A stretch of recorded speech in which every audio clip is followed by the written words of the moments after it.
आप सभी दोस्तों का स्वागत है आपकी अपनी क्लास लर्निंग विद यूट्यूब पर। जैसे कि हमने 4 चैप्टर कंप्लीट करा दिए हैं केमिस्ट्री के, और चारों चैप्टर में मैंने आपको हर एक चैप्टर कंप्लीट कराने के बाद उसका लास्ट में ऑब्जेक्टिव क्वेश्चन की क्लास मैंने आपको कराई है। तो मेरा कहने का मतलब ये है कि मैं हर एक क्लास को बिल्कुल अभ्यास के जरिए बिल्कुल शुरू से और लास्ट तक लो एक एक चैप्टर को मैं बिल्कुल सही तरह से आपको सिखा रहा हूँ। उम्मीद करता हूँ कि आप भी बहुत अच्छा पढ़ रहे होंगे। इसी प्रक्रम में मैंने आज आपके सामने अध्ययन नंबर 5 जो जिसका नाम जे प्रक्रम क्लास नंबर 27 आपके सामने लेकर आए हैं। तो जब 4 चैप्टर केमिस्ट्री में कंप्लीट हो गए, जब चैप्टर नंबर 5 आता है तो चैप्टर नंबर 5 में स्टार्ट होती है बायोलॉजी। तो आज जो शुरुआत करेंगे वो करेंगे हम बायोलॉजी को, जिसको बोलते हैं जीव विज्ञान। क्या बोलते हैं जिसको? जीव विज्ञान। और ये बोर्ड एग्जाम में 25 नंबर का आता है। बोर्ड एग्जाम में कितने नंबर का आता है? जीव विज्ञान 25 नंबर का आता है। मैंने शुरुआत में आपसे बताया था कि हमारा जो साइंस है 10th क्लास का साइंस जो है वो 3 भागों में डिवाइडिंग है। सबसे पहले केमिस्ट्री जो 25 नंबर की आती है, उसके बाद बायोलॉजी जो केमिस्ट्री 20 नंबर की आती है, उसके बाद बायोलॉजी 25 नंबर की आती है, उसके बाद फिजिक्स कितने नंबर का आता है? 25 नंबर का आता है। टोटल अगर पूर्णांक की अगर हम बात करेंगे तो 70 नंबर का पेपर हमारा बोर्ड एग्जाम का आता है और 30 नंबर का हमारा प्रैक्टिकल होता है। तो इसकी शुरुआत जैसे कि हमने आपको केमिस्ट्री कंप्लीट करा दी है, तो आज एक नई क्लास की शुरुआत करते हैं और उस क्लास का नाम है बायोलॉजी यानी कि जीव विज्ञान। ठीक है, इसमें अध्ययन नंबर 5 स्टार्ट करेंगे जो है जैव प्रक्रम। ठीक है, और जैव प्रक्रम क्या होता है? जैव प्रक्रम यानी कि जीवित रहने के लिए हमें किन किन चीज़ों की आवश्यकता है, क्या हम इन चीज़ों की आवश्यकता होने के बाद क्या क्या चीज़ हम पर डे हम खा रहे हैं, क्या प्रक्रियाएं हम कर रहे हैं, बोल रहे हैं, देख रहे हैं, बहुत सारी प्रक्रिया कर रहे हैं। तो ये सारी प्रक्रिया क्या होते हैं? जैव प्रक्रम है। और जैव प्रक्रम के अंतर्गत सबसे पहले हम पढ़ाएंगे आपको पोषण, यानी कि पोषण किसे बोलते हैं? खाना खाना। तो आज की क्लास जो रहेगी वो रहेगी स्पेशल जैव प्रक्रम का इंट्रो होने के बाद क्लास जो रहेगी वो रहेगी पोषण तथा पोषण के प्रकार। ठीक है, बिल्कुल जीरो लेवल से सिखाएंगे आपको, बिल्कुल जीरो लेवल से। जैसे कि मैं आपके सामने देखो 2 चीज़ दिखा रहा हूँ। जैसे कि मेरे पास ये मोबाइल है। अब ये 2 बातें आपको पता है और पता रहनी भी चाहिए आपको। जैसे कि मेरे पास ये मोबाइल है और एक मैं खुद हूँ। मैं इस मोबाइल की अगर मैं खुद आपस में कंपेयरिंग करूँ तो ये मोबाइल जो बनाया है इंसान ने बनाया है। किसने बनाया है? इंसान ने बनाया। तो एक ही निर्जीव हुआ। तो आपने सुना होगा हमेशा निर्जीव और सजीव में अंतर क्या होता है। मैं एक सजीव हूँ जबकि मोबाइल क्या है? एक निर्जीव है। अब मैं सजीव की और निर्जीव के बारे में अंतर के बारे में आपसे बात करता हूँ। देखो, मैं अगर अपनी बात करूँगा तो मैं सांस लेता हूँ परंतु ये सांस नहीं लेता है। मैं क्रिया करता हूँ परंतु ये क्रिया नहीं करता है। मैं बोलता हूँ परंतु ये नहीं बोलता है। मैं चल सकता हूँ परंतु ये नहीं चल सकता। और मैं खाना खाता हूँ परंतु ये खाना नहीं खा सकता। और मैं बात करूँ तो उत्सर्जन करता हूँ, हानिकारक पदार्थों को बॉडी से क्या करता हूँ? बाहर करता हूँ, परंतु ये ऐसा नहीं कर सकता। ठीक है, तो सजीव में और निर्जीव में ये अंतर होता है कि सजीव बहुत सारी प्रक्रिया करता है, जबकि निर्जीव बहुत सारी प्रक्रिया नहीं करता। और निर्जीव को जो बनाया है वो सजीव नहीं बनाया है। तो मैं आपसे कह रहा हूँ कि सजीव और निर्जीव में अंतर आपको पता होना चाहिए। दूसरी बात, सजीव को जीवित रहने के लिए किन चीज़ों की आवश्यकता होती है? तो हम बोलेंगे बच्चे वह है हमारे पास जैव प्रक्रम। जैव प्रक्रम में कौन कौन से भाग आते हैं? सारे भाग आपको हम बताएंगे बिल्कुल इंट्रो, बिल्कुल शुरू से जीरो लेवल से। तो शुरुआत करते हैं क्लास की। सबसे पहले पढ़ते हैं जैव प्रक्रम क्या है। ठीक है, सबसे पहले देखो स्टार्टिंग में लिख रखा है, यहाँ पर लिख रखा है देखो पार्ट नंबर 5 जैव जगत, जीवन की प्रक्रियाएं और लाइफ प्रोसेस। कैसा हमारा लाइफ चल रहा है, कैसा हम लगातार इस जीवन में अपने जीवन की वृद्धि यानी कि अपने जीवन को हम बनाए रख रहे हैं। तो इसके बारे में हम समझते हैं क्या है जैव प्रक्रम और जीवन की प्रक्रिया कैसी होती है। लाइफ प्रोसेस जो हमारा चल रहा है, हम कभी छोटे थे, कभी मम्मी के गर्भाशय में थे, उसके बाद हम बड़े हुए, बड़े होने के बाद एक टाइम हमारा ये भी आएगा जिस टाइम पर हमारी मृत्यु हो जाएगी। तो हमारा कहने का मतलब यह है दोस्त के ये सारा प्रोसेसर कैसा हो रहा है। तो उसके लिए सबसे पहले हेडिंग पढ़ते हैं जैव प्रक्रम। ठीक है, देखो जीवधारियों में चाहे वे एक कोशिका अमीबा हो या मनुष्य हो या बहुत बड़ा विशालकाय वृक्ष, ये सभी प्रक्रियाएं जैसे पोषण करते हैं, ये क्या करते हैं? ये पोषण करते हैं, सांस भी लेते हैं, श्वसन भी करते हैं, परिवहन पदार्थों का आना जाना करते हैं, परिवहन और उत्सर्जन भी करते हैं। और ये सभी जीव क्या करते हैं? जनन भी करते हैं। सभी जीव क्या करते हैं? जनन भी करते हैं, जिनके द्वारा जीव स्वयं को बनाए रखते हैं और अपने समान संतान उत्पन्न करते हैं। जैव जगत जैव प्रक्रम कहते हैं इनका अध्ययन करना शरीर क्रिया का विज्ञान या कायिकी या फिजिकोलॉजी कहलाता है। ठीक है, यहाँ पे 3 बातें इंपॉर्टेंट हैं। ठीक है, जीवन को जीवित रखने के लिए, जीवन को बनाए रखने के लिए हमें भोजन की जरूरत है, बोलेंगे तो पोषण की जरूरत है, सांस लेने की जरूरत है, ठीक है। और परिवहन यानी कि ब्लड का आना जाना हृदय के द्वारा परिवहन करने की जरूरत है। उत्सर्जन हानिकारक पदार्थों को हम बाहर करते हैं। जनन एक नए जीव को क्या करते हैं, संतान, नई संतान क्या करते हैं, उत्पत्ति करते हैं। तो ये सारी प्रक्रिया क्या है बताओ, ये सारी प्रक्रिया क्या है, ये जैव जगत है, ठीक है। अब मैं कहूँगा सर जैव जगत जो हम कह रहे हैं इसका मतलब क्या होता है, तो इसका मतलब होता है शरीर क्रिया का विज्ञान, शरीर क्रिया का विज्ञान, जिसको साइंस में बोलते हैं काय की फिजिकोलॉजी। यानी कि फिजिकोलॉजी जो यहाँ पे शब्द आया है वो आया है हमारा कि शरीर के बारे में अध्ययन करना क्या कहलाता है, फिजिकोलॉजी कहलाता है, ठीक है। अगर देखते हैं अगर मैं देखो बात करूंगा, देखो यहाँ पे देखते हैं जे क्रियाएं, जैसे अगर हम सबसे पहले देखते हैं हम पोषण, पोषण को बोलते हैं हम पोषण को बोलते हैं हम भोजन, पोषण क्या बोलते हैं, भोजन बोलते हैं। पाचन तंत्र द्वारा शरीर के अंदर भोजन लेना और पोषक तत्वों को प्राप्त करना क्या कहलाता है, पोषण कहलाता है।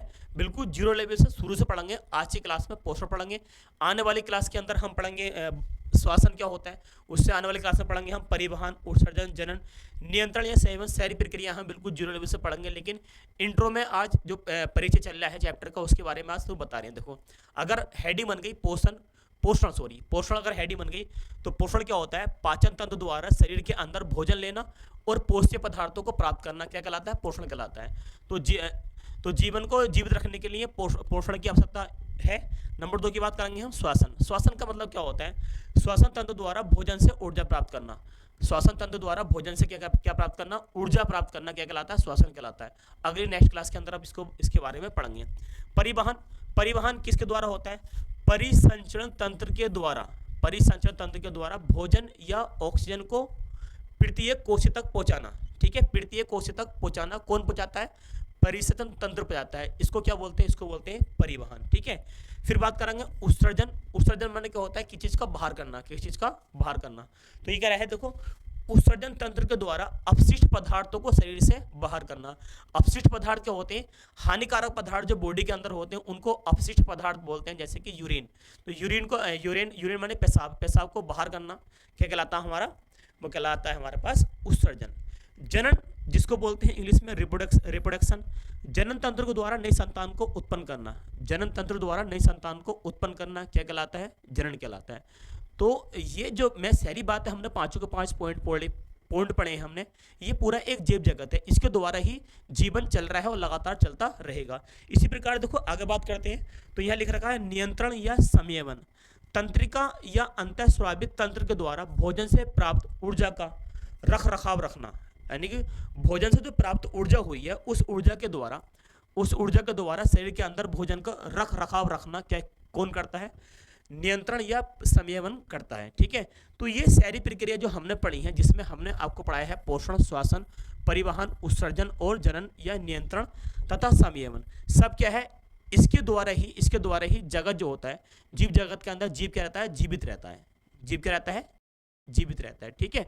तो मैं उम्मीद करता हूँ कि आप बहुत जीरो लेवल से इस बात को समझ गए होंगे कि जैव जगत क्या होता है। तो जैव जगत की प्रक्रिया की बात करेंगे तो जीव को जीवित रहने के लिए सीधी सी परिभाषा देखो, बिल्कुल सिंपल सी परिभाषा आप ऐसे याद रखो, जीवों को जीवित रहने के लिए और अपना जीवन चलाने के लिए पोषण, श्वसन, उत्सर्जन, परिवहन और जनन या नियंत्रण इनकी आवश्यकता होती है, जिसको हम जैव जगत कहते हैं, और इसकी स्टडी कहलाती है फिजिकोलॉजी, ठीक है।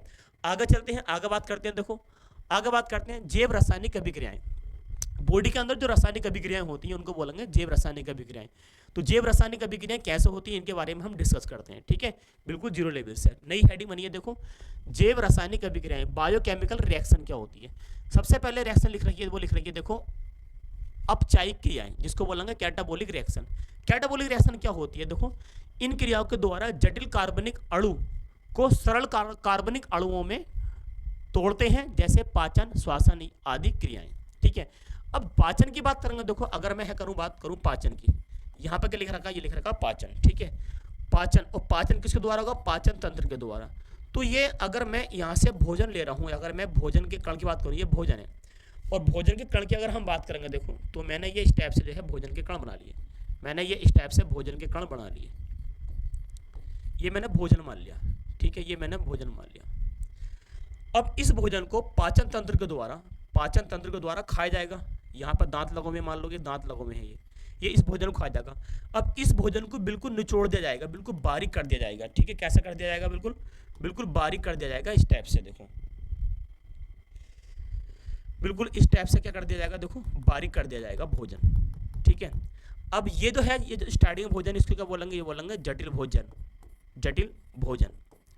और लास्ट में इस भोजन को बिल्कुल जब बॉडी के अंदर चला गया, जब ये भोजन शरीर के अंदर चला गया, तो इस भोजन को हमने बिल्कुल क्या कर दिया? बिल्कुल सरल कर दिया। स्टार्टिंग में सभी भोजन कैसे कर दिया? सरल भोजन। स्टार्टिंग में सभी भोजन कैसे होता है? सभी भोजन कैसे होते हैं? जटिल होते हैं। फिर माउथ के द्वारा खाना खाने के बाद पाचन तंत्र के द्वारा इस भोजन को कैसा कर दिया जाता है? सरल कर दिया जाता है। कहाँ? शरीर के अंदर। तो जटिल भोज्य पदार्थ को सरल भोज्य पदार्थ में परिवर्तित करना क्या कहलाता है? अपचायी क्रिया कहलाता है, जिसको कैटाबोलिक रिएक्शन कहते हैं। तो यहाँ लिख रखा है, देखो जटिल कार्बनिक अणुओं को, ठीक है, सरल कार्बन अणुओं में तोड़ना ही क्या कहलाता है? उपापचयी क्रियाएं कहलाता है। लेकिन सर अपचायी क्रियाएं क्या होती हैं? Anabolic reaction. वो तो है कैटाबोलिक रिएक्शन, ये है एनाबोलिक रिएक्शन। अब एनाबोलिक रिएक्शन क्या है? सही है, अब देखते हैं एनाबोलिक रिएक्शन। तो इनमें सरल कार्बनिक पदार्थ, अब मैंने मान लिया कि देखो ये सरल कार्बनिक पदार्थ है। देखो ये मैंने मान लिया कि ये देखो ये सरल कार्बनिक पदार्थ है। सरल कार्बनिक पदार्थ क्या है? ये सरल कार्बनिक पदार्थ। तो काय में सरल को काय में चयन करेंगे? देखो सरल करेंगे हम हार्ड में, यानी कि ये मैंने हार्ड कर दिया। तो ये क्या है बताओ? ये जटिल कार्बनिक पदार्थ है, जटिल कार्बनिक पदार्थ। सही है। तो सरल से जटिल को चयन करने के लिए क्या किसकी बात होगी? वो होगी हमारे पास अपचायी क्रिया की। इसमें लिख रखा है इनमें सरल कार्बनिक अणुओं को जटिल कार्बन अणुओं में संश्लेषण किया जाता है। सही है। जैसे पौधे में प्रकाश संश्लेषण, जीवों में वसा, प्रोटीन या न्यूक्लिक अम्ल का संश्लेषण। देखो इसको समझते हैं। दो बातें हैं हमने सीख ली हैं इस वाली बात के अंदर। क्या था हमारे पास? अपचायी क्रियाएं, जो सरल कार्बनिक पदार्थ को जटिल में चयन करता है उसको क्या बोलते हैं? उपापचयी क्रिया कहते हैं। और जो जटिल को काय में चयन करता है, सरल में चयन करता है, उसको बोलते हैं अपचायी क्रियाएं। ठीक है, इसको बोलते हैं कैटाबोलिक रिएक्शन, इसको बोलते हैं एनाबोलिक रिएक्शन। अब आप खुद समझो, एक बात अगर मैं आपको समझाऊं तो आप बताओ कि स्टार्टिंग में जो हमारा पौधा होता है, जैसे मान लो कि ये मिट्टी के अंदर, ये मैंने यहाँ पे मिट्टी मान ली, इस मिट्टी के अंदर मैंने कोई बीज बो दिया। ठीक है, इस मिट्टी के अंदर मैंने यहाँ पे बीज बो दिया। अब बीज जो है वो क्या है बताओ? वो एक सरल है। क्या है? सरल अणु है। ये कैसा मान लिया हमने? ये सरल अणु मान लिया, अणुओं का भाग है। सरल अणुओं का क्या मान लिया हमने? भाग मान लिया। अब कुछ समय बाद ये जो हमने बोया है, जिसको हमने बोला है ये बीज बो दिया हमने। अब कुछ समय बाद ये बीज जो है धरती में से क्या लेगा? H2O को ग्रहण करेगा और यहाँ पर निकलना स्टार्ट हो जाएगा, ये ऐसा निकलना। तो यहाँ पे क्या बनेगी? देखो दूसरी साइड इसकी क्या बनेगी? दूसरी साइड की अगर हम बात करेंगे, दूसरी साइड में क्या बनेगी? इसकी जड़ बनेगी। ये जड़ बननी है, ठीक है, ये जड़ बननी है। जबकि ये तना निकल कर आ रहा है। यहाँ पे क्या निकल कर आ रहा है? ये तना। तो स्टार्टिंग में क्या है बताओगे? सरल तो था। अगर इस पौधे की बात करेंगे तो कैसा है? सरल है। एक कंडीशन में जाकर, कई सालों बाद जाएगा, कई वर्षों बाद जाकर ये जो तना होगा बहुत बड़ा एक पौधा बन जाएगा। बहुत बड़ा क्या बन जाएगा? देखो एक पौधा बन जाएगा। देखो ये एक पौधा, बहुत बड़ा पौधा बन जाएगा।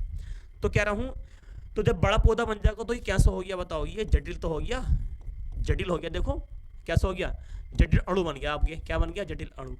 तो छोटा अणु के हम बोलेंगे कि सरल अणुओं का एक जटिल अणुओं में परिवर्तित करना। सरल अणुओं का एक जटिल अणुओं में परिवर्तित करना क्या कहलाता है हमारे पास? वो कहलाता है हमारे पास एनाबोलिक रिएक्शन, है नहीं? क्या बोलता है? देखो ये बोलता है एनाबोलिक रिएक्शन। ठीक है, तो ये वाली बात होती है। देखो अभी सर ये कैसा बड़ा होता है इसका हम पढ़ेंगे, अभी डिस्कस करेंगे। ठीक है, आगे देखो, आगे बात करते हैं। अब एक नई हेडिंग स्टार्ट हुई है हमारे पास, क्योंकि इस चैप्टर के अंदर अगर मैं बात करूँगा जो हमारे पास जैव जगत है, जैव जगत जिसको हम बोलेंगे जैव प्रक्रियाएं। क्या बोलेंगे? जैव प्रक्रियाएं।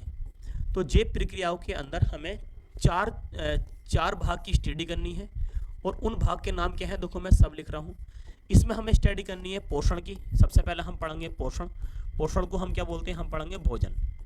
फिर हम पढ़ेंगे इसके अंदर श्वसन, फिर पढ़ेंगे इसके अंदर श्वसन, सांस कैसे लेते हैं ये बात पढ़ेंगे।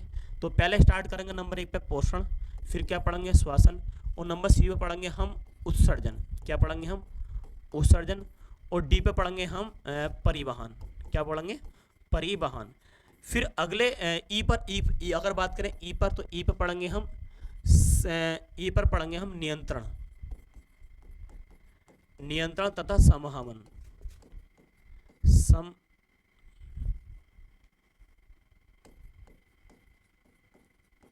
संयमन। और ऐप की अगर बात करें, ऐप पर पढ़ेंगे हम जनन। क्या पढ़ेंगे हम? जनन। तो ये हमारे बायोलॉजी के अंदर चैप्टर हैं।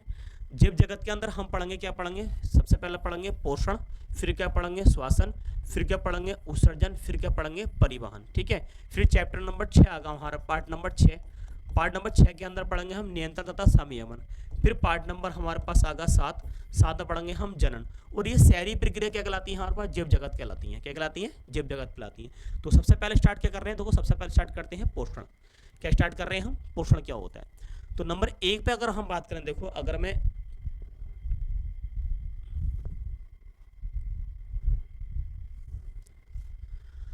मैं ए पॉइंट की बात करूं, तो एक पे स्टार्ट करते हैं हम। पोषण क्या होता है? पोषण, इसके बारे में स्टडी करते हैं। देखो, पोषण या भोजन, न्यूट्रिशन या फूड, क्या होता है पोषण? ठीक है, यानी कि भोजन को खाना, भोजन का खाना ही हमारा क्या कहलाता है? पोषण कहलाता है। और इस खाने के द्वारा हमें इस खाने के द्वारा हमें भोजन से ऊर्जा, शरीर को रोगों से रक्षा, और इसकी अगर हम बात करेंगे तो रक्षा के साथ साथ हमें मजबूती मिलती है, बॉडी को वृद्धि होती है, एनर्जी मिलती है। तो ये सब चीज़ खा रहे हैं हम, जिसको हम भोजन बोला, ये क्या हमारे पास पोषण है।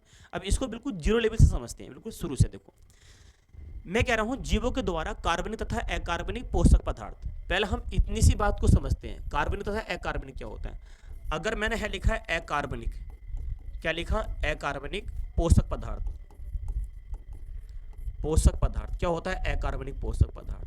इसकी अगर मैं बात करूंगा तो इसमें खनिज भी आएगा। देखो, इसमें खनिज, पानी और ऑक्सीजन आदि मान लें। इसमें क्या मान लें? आदि मान लें। और अब अगर आगे बात करूंगा, देखो, अगर मैं आगे बात करूं तो कार्बनिक पदार्थ,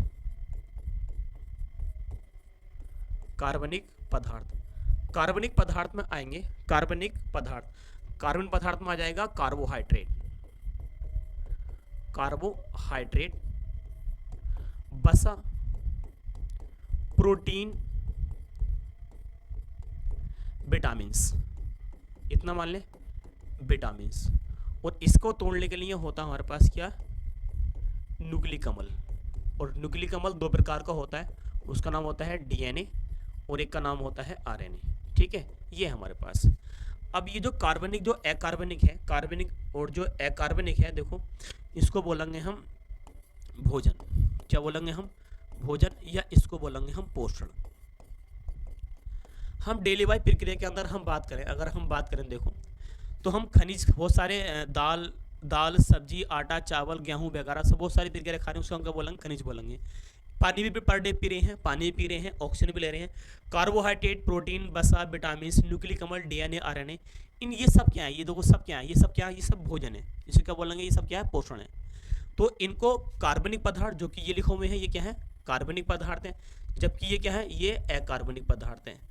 तो कार्बनिक तथा अकार्बनिक पोषक पदार्थों को भोजन के रूप में ग्रहण करना। सही है। कार्बनिक तथा अकार्बनिक पोषक पदार्थों को भोजन के रूप में ग्रहण करना क्या कहलाता है? पोषण कहलाता है। सिंपल सी परिभाषा है। कार्बनिक तथा अकार्बनिक भोज्य पदार्थों को भोजन के रूप में ग्रहण करना क्या कहलाता है? पोषण कहलाता है। ठीक है, क्या कहलाता है? पोषण कहलाता है। जिसके द्वारा शरीर की वृद्धि क्या होती है? शरीर की होती है, बताओ? वृद्धि होती है। शरीर को क्या मिलती है? ऊर्जा मिलती है। और शरीर की टूटी फूटी मरम्मत होती है। और लास्ट में लिख रखा है रोगों से रक्षा होती है। और शरीर को मजबूती प्राप्त होती है। क्या प्राप्त होती है? मजबूती प्राप्त होती है। भोजन से, पोषण से शरीर की वृद्धि और शरीर को छोटी मोटी रोगों से रक्षा और मजबूती, और साथ ही रोगों से रक्षा, मजबूती, और शरीर को क्या प्राप्त होती है? ऊर्जा प्राप्त होती है। किससे? पोषण से। ठीक है, पोषण से ये सारी प्रक्रिया क्या होती है? प्राप्त होती है। तो मैं समझा हुआ कि देखो पोषण क्या होता है, मैंने आपको बिल्कुल सही तरीके से समझा दिया है। देखो, ये क्या है? ये कार्बनिक पोषक पदार्थ हो, ये क्या है? अकार्बनिक पोषक पदार्थ है। याद रखेंगे, ऑब्जेक्टिव लेवल क्वेश्चन यहाँ पे बन सकता है। ऑब्जेक्टिव लेवल पर यहाँ पे क्वेश्चन बन सकता है। ठीक है, तो याद रखेंगे कार्बनिक पोषक पदार्थ कौन से और अकार्बनिक पोषक पदार्थ कौन से।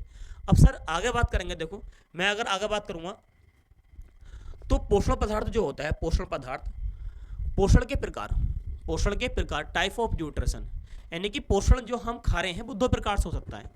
एक तो स्वयंपोषी पोषण और एक विषमपोषी पोषण। जो अपना भोजन स्वयं बनाते हैं उनको स्वयंपोषी पोषण बोलते हैं। जो अपना भोजन स्वयं नहीं बनाते लेकिन वो स्वयंपोषी के बनाए गए भोजन पर डिपेंड करते हैं, निर्भर रहते हैं, उसे क्या बोलते हैं, विषमपोषी पोषण कहते हैं। मानव क्या है, एक विषमपोषी पोषण है, जो दूसरे के बनाए गए भोजन पर डिपेंड होता है उसको हम विषमपोषी पोषण यानी कि मानव कहते हैं।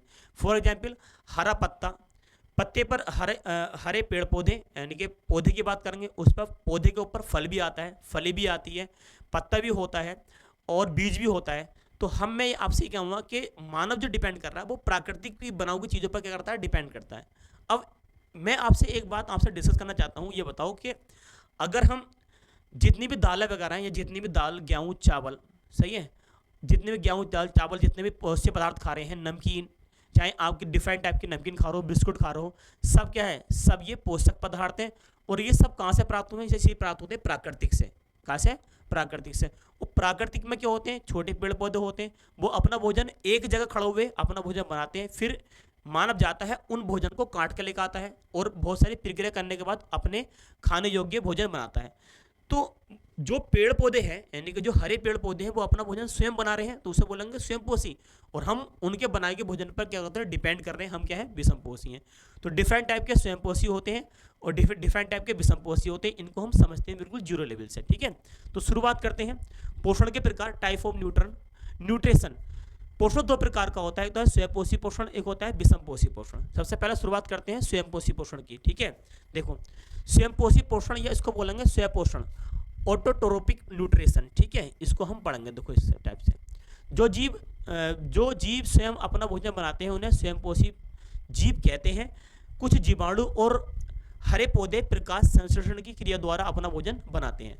तो यहाँ पे जो बात करेंगे, देखो यहाँ पे अगर हम बात करें तो कुछ जीवाणु भी हैं, इंपॉर्टेंट बात है, और हरे पौधे प्रकाश संश्लेषण क्रिया द्वारा अपना भोजन बनाते हैं। अब सर ये प्रकाश संश्लेषण क्या है, इसके बारे में हम देखो बिल्कुल शुरू से समझते हैं। देखो यहाँ पे यहाँ पढ़ते हैं हम लोग प्रकाश संश्लेषण, ठीक है। आपको दिखाई दे रहा होगा यहाँ पर, देखो ये इस तरह क्या है, देखो ये मिट्टी है, सब क्या है नीचे, ये देखो ये मिट्टी है सारी, ये सब मिट्टी है। अब मिट्टी से यहाँ पर क्या बनी, देखो ये जड़ बनी, क्या बनी, ये जड़ है। तो ये जो जड़ है, पौधे की जो जड़ है, ये पौधे की, यहाँ से क्या मिल रहा है हमें, मिल रहा है वाटर, क्या मिल रहा है, ऐसे मिल रहा है हमें वाटर। अब ये लीफ यानी कि पत्ती है, और ये भी देखो पत्ती है। अब यहाँ के द्वारा क्या जाएगा, देखो इस पर पानी जाएगा, और जबकि कार्बन डाइऑक्साइड, ये क्या लिखा हुआ है, देखो कार्बन डाइऑक्साइड गैस, जो कि पत्ती क्या करती है, उसको खाती हैं, किसको खाती हैं, कार्बन डाइऑक्साइड गैस को। साथ ही सूर्य का प्रकाश, साथ ही क्या बताओ, देखो सूर्य का प्रकाश। तो मैं कहूँगा आपसे कि मैं कहूँगा हरे पौधे का जो भोजन होता है वो क्या होता है, कार्बन डाइऑक्साइड, साथ में क्या ले लिया हमने, जल ले लिया, ठीक है, साथ में क्या ले लिया हमने, जल। और जब इन दोनों, और साथ में ये लेता है प्रकाश की उपस्थिति में, हरे पेड़ पौधे जो होते हैं, हरे पेड़ पौधे वो जड़ के द्वारा क्या लेते हैं, जल लेते हैं, वो वातावरण से क्या इकट्ठा करते हैं, कार्बन डाइऑक्साइड, और साथ ही सनलाइट, बोले तो प्रकाश की किरणें। जब ये तीनों प्रक्रिया ले लेंगे, जो ये पौधा है, जब ये तीनों प्रक्रिया ले लेगा इसको, तो यहाँ पर एक पदार्थ का निर्माण होगा, और उस पदार्थ का जो नाम है, देखो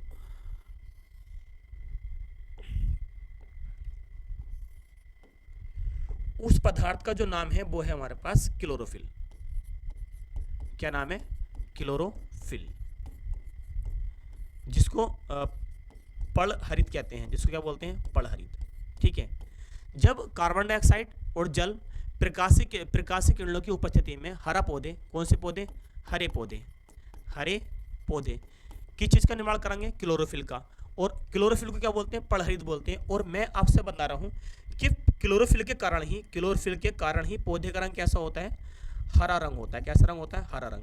क्लोरोफिल के कारण ही पौधे का रंग कैसा होता है, पौधे का रंग होता है हरा, ठीक है।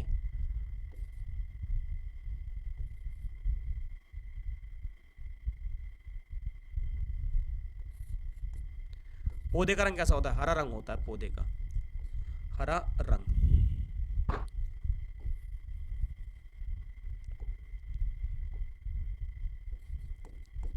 हरा रंग, ठीक है। तो हरा रंग पौधे का किस कारण होता है, तो है लिख रखा है क्लोरोफिल, जिसको हम पड़हरित बोलते हैं, इसके कारण ही पौधे का रंग कैसा होता है, हरा हरा रंग होता है। इसके बाद जब ये सारी प्रक्रियाएं, इतनी प्रक्रियाएं जब ये ले लेगा पौधा, तो उसके बाद हमें क्या प्राप्त होगा, तो इस पौधे से हमें प्राप्त होगी ऑक्सीजन, और इस पौधे से प्राप्त होगी हमें शुगर। देखो मैं आपको बता रहा हूँ कि इस पौधे से जो प्राप्त होगी वो प्राप्त होगी हमारे पास, क्या बोलेंगे, कार्बोहाइड्रेट, और जितना भी कार्बोहाइड्रेट होता है वो सब शुगर होता है। साथ में हमें प्राप्त क्या होगी, हमें प्राप्त होगी ऑक्सीजन, क्या प्राप्त होगी हमें, ऑक्सीजन, प्लस साथ में हमें प्राप्त होगा प्रकाश। जब भी हम हरे पौधे को या पेड़ को काटने के बाद उसको जलाते हैं तो उससे क्या प्राप्त होगा, हमें प्राप्त होगा, क्या बोले, प्रकाश, जलाएंगे तो। साथ में हमें प्राप्त होगी इसमें ऊर्जा, क्या प्राप्त होगी हमें, ऊर्जा, ठीक है। तो इस रिएक्शन को अगर मैं बिल्कुल और मॉडिफाई करके लिखूँ, चेक करके इस रिएक्शन को देखो, रिएक्शन कैसे लिखी जाएगी,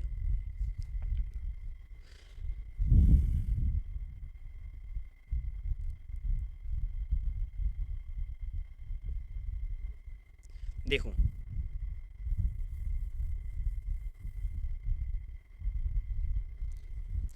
हम बोल रहे हैं आपको कार्बन डाइऑक्साइड, साथ में H2O और सूर्य का प्रकाश, सूर्य का प्रकाश के कारण कौन सा पदार्थ उत्पन्न हो जाएगा, क्लोरोफिल, क्या उत्पन्न हो जाएगा, क्लोरोफिल, जिसको हम क्या बोलते हैं, पड़हरित, क्या बोलते हैं, पड़हरित। और इसी कारण हरा रंग होता है, हरा रंग होता है, हरा रंग होता है किसमें, होते हैं किसमें, पत्तियों में हरा रंग होता है, ठीक है। इसके बाद बनेगा कार्बोहाइड्रेट C6H12 और O6। इसकी अगर बात करेंगे तो ये है ग्लूकोज, क्या है ये बताओ, ग्लूकोज, और ग्लूकोज क्या है, एक कार्बोहाइड्रेट है, क्या है यहाँ पे, एक कार्बोहाइड्रेट है। साथ में बनेगा इसमें O2, ऑक्सीजन गैस, साथ में बनेगा इसमें प्रकाश, और साथ में बनेगी इसमें ऊर्जा, क्या मिलेगी हमें, ऊर्जा मिलेगी, ठीक है। रिएक्शन कंप्लीट की अगर हम बात करें, तो 6 से गुणा लग जाएगी यहाँ पर, ठीक है, और 6 से गुणा लग जाएगी यहाँ पर, और 6 से गुणा लग जाएगी हमारे यहाँ पर, रिएक्शन क्या हो जाएगी, कंप्लीट हो जाएगी। तो जो हम बता रहे हैं कि जो छोटे पेड़ पौधे होते हैं वो प्रकाश संश्लेषण की प्रक्रिया द्वारा अपना भोजन बनाते हैं। यानी कि प्रकाश संश्लेषण में क्या होता है, कार्बन डाइऑक्साइड गैस, जल और सूर्य का प्रकाश, इन तीनों की मदद से बनता है क्लोरोफिल, और क्लोरोफिल को बोलते हैं हम हरित लवक। यानी कि पौधे के पत्तियों का हरा रंग होना किसके कारण होता है, क्लोरोफिल के पदार्थ के कारण होता है। उसके बाद हमें क्या प्राप्त होगा, तो हमें प्राप्त होगा कार्बोहाइड्रेट, जिसमें ग्लूकोज, ऑक्सीजन, प्रकाश और ऊर्जा, ठीक है। और ये अपना भोजन स्वयं बना रहे हैं, इसलिए इनको हम स्वयंपोषी पोषण कहते हैं। यानी कि हरे पौधे जो होते हैं वो अपना भोजन स्वयं बनाते हैं, जिनको हम स्वयंपोषी पोषण कहते हैं। किसके द्वारा बनाते हैं, प्रकाश संश्लेषण की प्रक्रिया द्वारा, ठीक है। यहाँ पे कुछ बातें और लिख रखी हैं, देखो, सूर्य के प्रकाश में क्लोरोफिल की सहायता से कार्बन डाइऑक्साइड तथा जल से कार्बोहाइड्रेट, ग्लूकोज, ऑक्सीजन बनाते हैं। यह क्रिया केवल पौधों के हरे भागों में, हरी पत्तियों में होती है। और जो इतना भाग जो लिख रखा है ये, इसको ही हम क्या बोलते हैं, देखो, इसको हम बोलते हैं प्रकाश संश्लेषण। क्या बोलते हैं इसको, प्रकाश संश्लेषण, ठीक है। ध्यान रखना है आप लोगों को, बोर्ड में लिखा जाए प्रकाश संश्लेषण क्या है, फोटोसिंथेसिस क्या है, ठीक है। तो हमारी लैंग्वेज ये हो गई, देखो लैंग्वेज ये हो गई, और इसकी रिएक्शन कहाँ हो गई, देखो इसकी रिएक्शन ये कंप्लीट हो गई। यहाँ पे मैंने रफ समझाया है, लेकिन यहाँ पे मैंने आपको फेयर समझा दिया, बहुत जीरो लेवल से बिल्कुल। तो प्रकाश संश्लेषण क्या होता है, जिसको हम फोटोसिंथेसिस बोलते हैं, उसकी परिभाषा यहाँ पर है, और जबकि उसकी रिएक्शन ये लिख दिया हमने। अगर प्रकाश संश्लेषण की बात करेंगे तो एक बड़ा टॉपिक है, एक अलग से हम एक क्लास बनाएंगे प्रकाश संश्लेषण पर, बिल्कुल जीरो लेवल से समझाएंगे आपको। पत्ती कैसे प्रकाश से किरणें लेती है, पत्ती बनाएंगे, उसको पत्ती बनाकर दिखाएंगे, कैसे वो जल लेती है पत्ती, कैसे वो कार्बन डाइऑक्साइड गैस लेती है। उसके बाद कौन कौन से रंधक होते हैं इसके अंदर, रंधक के द्वारा कार्बन डाइऑक्साइड जल को लेना है, उसको सूर्य के प्रकाश को लेना है, उसके बाद वायु छोड़ना है, कार्बोहाइड्रेट छोड़ना है, प्रकाश छोड़ना है, ये ऊर्जा छोड़ना है। इसके बारे में बिल्कुल एक नई क्लास बनाएंगे आपको, बिल्कुल जीरो लेवल से कभी, ठीक है। तो अभी तो बात कर रहे हैं हम स्वयंपोषी की, ठीक है। यहाँ पे ये बात भी लिखी हुई है कि कुछ जीवाणु भी होते हैं, कुछ जीवाणु भी क्या होते हैं, स्वयंपोषी होते हैं। तो नोट में यहाँ पे एक बात लिखी हुई है, देखो नोट में लिखी हुई है, कुछ स्वयंपोषी बैक्टीरिया रसायन संश्लेषित केमोट्रोपिक होते हैं, जो सल्फर बैक्टीरिया हो या आयरन बैक्टीरिया, हाइड्रोजन बैक्टीरिया। ये बैक्टीरिया अकार्बनिक यौगिक का उपयोग करके अपना भोजन बनाते हैं। ठीक है, तो हरे पेड़ पौधे के साथ साथ कुछ ऐसे भी बैक्टीरिया होते हैं, ऐसे भी बैक्टीरिया होते हैं जिनको जीवाणु बोलते हैं। ऐसे बैक्टीरिया होते हैं जो अकार्बनिक पदार्थों से अपना भोजन बनाते हैं। उनका एग्जाम्पल की बात करेंगे तो इसमें है सल्फर बैक्टीरिया, आयरन बैक्टीरिया और हाइड्रोजन बैक्टीरिया। ठीक है, याद रखेंगे, इंपॉर्टेंट टॉपिक है ये।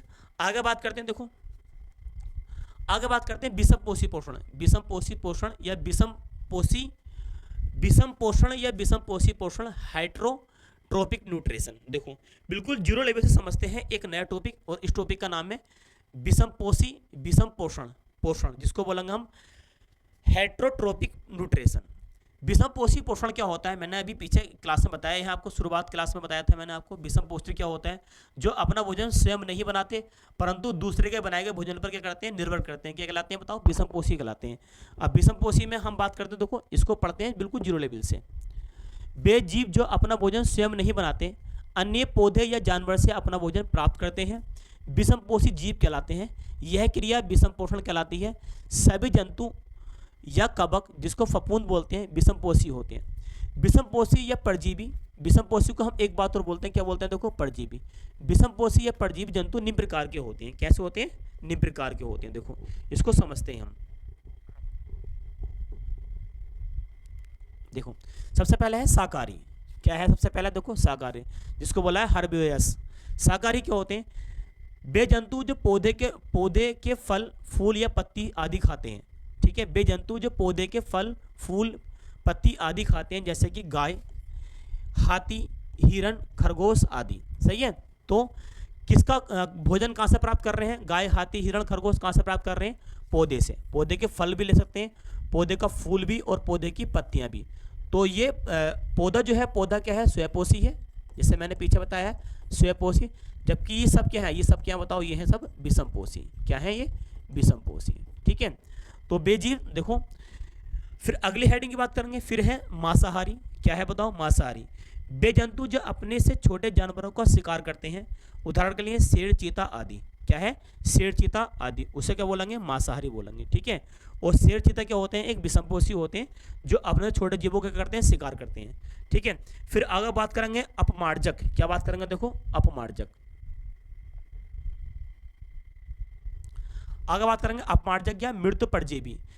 जंतु तथा मशरूम, ईस्ट, कवक, ये 4 एग्जाम्पल हैं, ये 3 एग्जाम्पल हैं। देखो ये कवक हो गया आपका, मशरूम हो गया, या जंतु हो गए, सड़े गले पौधे अथवा मृतक जंतुओं से अपना भोजन प्राप्त करते हैं। यानी कि कोई भी जानवर अगर मर जाता है, या कोई भी पत्ता समुद्र के अंदर गिर जाता है या पानी के अंदर गिर जाता है, तो कुछ दिनों बाद पत्ता सड़ जाता है।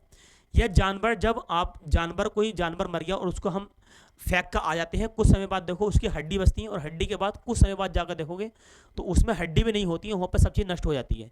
सब चीज़ क्या होती है, नष्ट हो जाती है। पूरा उसका मांस खा लिया जाता है, किसके द्वारा, छोटे छोटे जीवाणु और बैक्टीरिया द्वारा। ठीक है, तो ये जीवाणु, बैक्टीरिया, कवक, ये जो है हमारे पास जंतु तथा मशरूम, ईस्ट, कवक, सड़े गले पौधे अथवा मृत जंतुओं से अपना क्या करते हैं, भोजन प्राप्त करते हैं। और लास्ट में जो है, लास्ट में देखो ये लिख रखा है परजीवी। क्या लिख रखा है, परजीवी।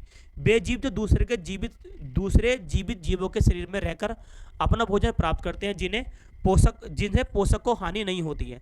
जूं, खटमल, फीताकृमि, कवक या कुछ विषाणु।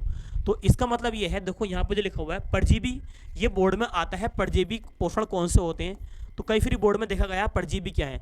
तो परजीवी का मतलब ये होता है कि वे जीव जो दूसरे के शरीर पर रहकर अपना भोजन करते हैं, लेकिन जिसके शरीर पर वो रहते हैं उसको हानि नहीं पहुंचाते हैं, लेकिन अपना भोजन करते रहते हैं। जैसे कि शरीर के अंदर जूं हो जावे, या बॉडी के अंदर फीताकृमि यानी गेंडुआ वगैरह जिसको बोलते हैं, एस्केरिस वगैरह ये हो जावे, या कोई आपने देखा होगा कि बरगद के पेड़ पर अमर बेल की पत्ती होती है। किसकी बेल की पत्ती होती है, अमर बेल की पत्ती।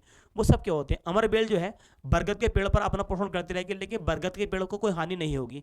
तो इस प्रकार का पोषण क्या कहलाएगा, हमारे पास कहलाएगा परजीवी। क्या कहलाएगा यहाँ पर, परजीवी।